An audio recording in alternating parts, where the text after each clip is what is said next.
Ya, semangat pagi anak-anak kami sekalian. Ini pada hari ini kita akan belajar tentang fisika. Saya berharap semua kalian tetap sehat-sehat dan baik semua di rumah dan tidak ada yang takut. Semoga COVID-19 ini cepat berakhir sehingga kita ke depan dapat belajar di sekolah. Pada hari ini kita akan belajar tentang mikroskop dan teropong. Kita akan mulai tentang materi mikroskop. Sebagaimana kita ketahui, mikroskop itu dapat digunakan untuk melihat benda-benda yang sangat kecil, untuk mengamati benda-benda yang kecil.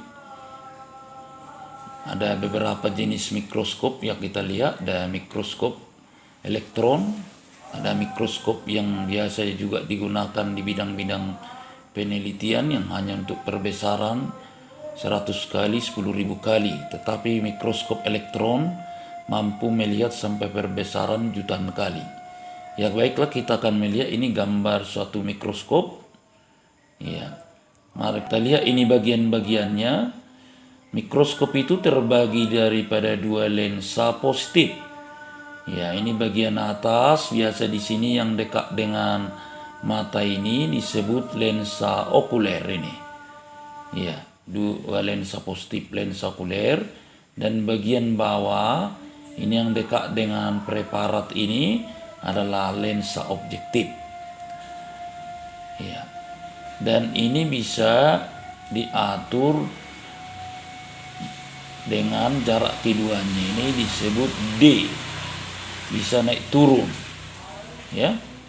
Posisinya bisa naik turun sampai yang diteliti ini diamati nanti di sini nampak jelas hasilnya. Kenapa di fisika itu mempelajari tentang mikroskop? Tentu karena di mikroskop itu adalah terdapat daripada lensa, dua lensa positif tadi. Sebagaimana kita ketahui bahwa lensa itu merupakan bagian dari pembelajaran fisika. Ya. Kita lihat bagaimana proses daripada kalau kita gambar ini dengan gambar yang lain kita amati, kira-kira seperti ini. Ini lensa objektif, ini lensa okuler. Iya, ini lensa okuler. Mana kita melihatnya sekarang? Iya. Ini dari pengamat. Ini lensa okuler yang dekat dengan mata, ada fokus okuler. Ada fokus okuler kedua, ada lensa objektif, ada fokus objektif 1, fokus objektif 2. Kemudian suatu benda ditempatkan di depan lensa objektif. Sinar datang sejajar sumbu utama, tentu dibiaskan melalui fokus kedua.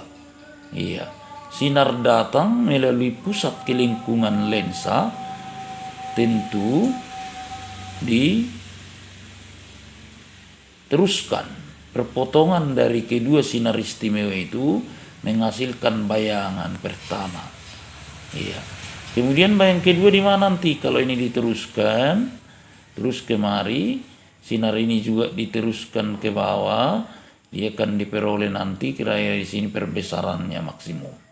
Ini diteruskan lurus dan pertemuan dari sini sinar yang ini, iya, itu menghasilkan bayangan terakhir, ya, diperbesar, ya, diperbesar.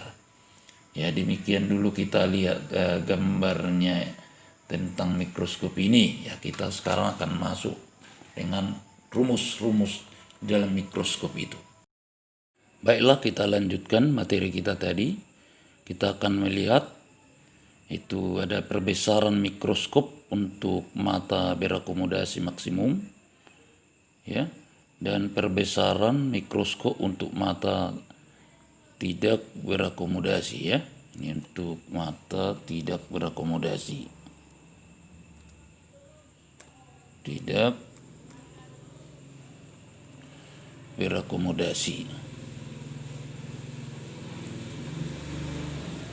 Untuk mata berakomodasi maksimum, perbesarannya adalah anguler sama dengan S aksen OB per SOB kali SN per FOK tambah 1. Ya, per FOK tambah 1.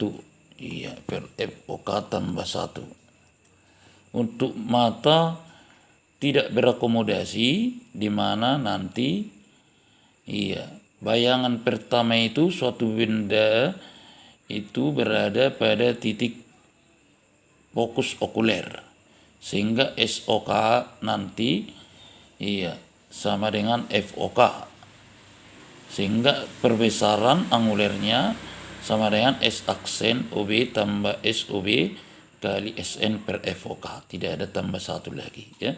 SN di sini jarak titik baca orang normal bisa digunakan 25 cm.